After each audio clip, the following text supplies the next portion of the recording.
Bine ați venit alături de Stimescu la Muzeu, un proiect cofinanțat de Administrația Fondului Cultural Național și implementat de către Asociația Learning by Teaching, Muzeul Municipiului București și Muzeul Național al Hărților și Cărții Vechi.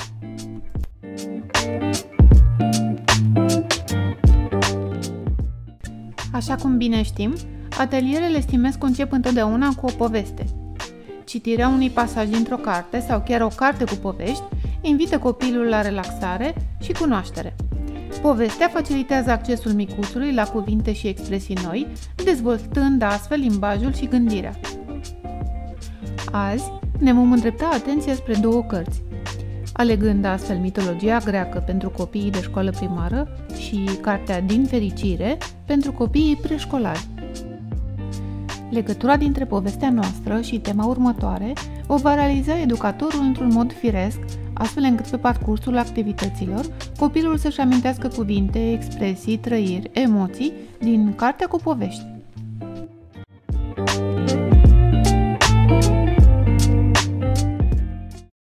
Bună ziua! Numele meu este Alina Oana Străinu, sunt arheolog și sunt muzeograf la Muzeul George Severeanu, parte din muzeul mai mare al municipiului București. Mă bucur că sunteți azi alături de noi, iar eu am să vă spun câteva cuvinte despre cine a fost George Severeanu, ce este cu acest muzeu pe care vi-l vom prezenta astăzi și eu o să alegem câteva obiecte care cred că vor fi de interes. George Severeanu a fost unul dintre primii medici radiologi din România, a scris un tratat remarcabil pe această temă, dar noi îl apreciem și mai mult pentru că el a fost în același timp și primul director al Muzeului Municipiului București. El a fost și un istoric și un colecționar de antichități. Iar casa în care a locuit împreună cu soția lui Maria a devenit acum gazda bogatei colecții pe care au acumulat-o cei doi de-a lungul vieții. Avem în această nouă expoziție artefacte din preistorie, din perioada greco-romană și din perioada medievală. Foarte multe monede, foarte multe obiecte, foarte multe piese care țin de cotidian, care țin de religios, care țin de aspecte cât se poate de variate ale vieții anticilor. În timpul ghidajelor, după ce prezentăm obiectele și contextele istorice și contextele familiei Severeanu, ne place să le spunem tuturor că aceste piese absolut superbe pe care le văd au toate câte o poveste și povestea merge mult mai departe de estetică.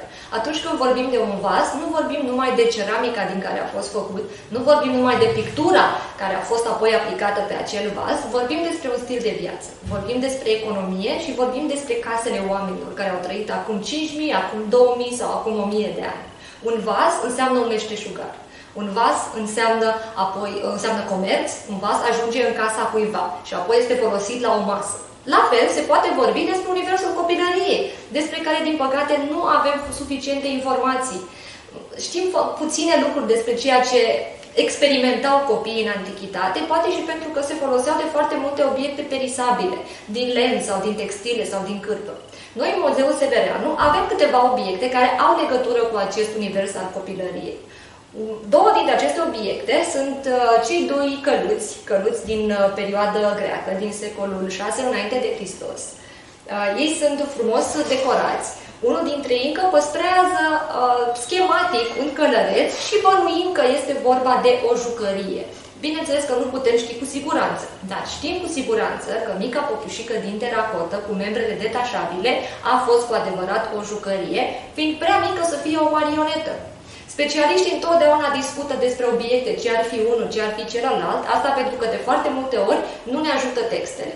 Avem texte antice, avem texte care ne povestesc despre viața de zi cu zi, despre cum se foloseau obiectele, dar la nivelul unei civilizații atât de mari, fie că vorbim de civilizația greacă sau de civilizația romană sau mai târziu de epocă medievală, aceste texte nu pot acoperi în niciun caz toate detaliile vieții.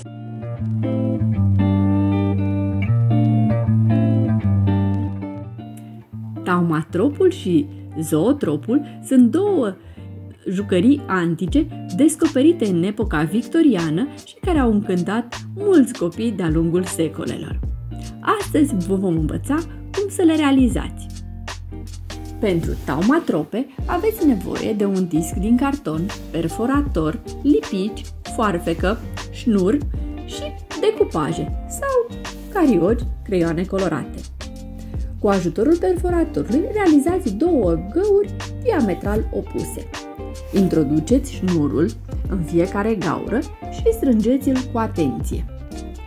Lipiți vasul din corind pe o față a discului, iar pe fața cealaltă buchetul de trandafiri. În momentul în care veți roti discul, veți observa și cum buchetul de flori ajunge în vas. Copiii au învățat că jucăriile au existat din cele mai vechi timpuri, realizând ei înșiși o jucărie, și anume taumatropul, acesta fiind precursorul desenului animat. Cei mici au observat astfel cum animația este de fapt o iluzie optică a mișcării creată prin derularea unor imagini statice.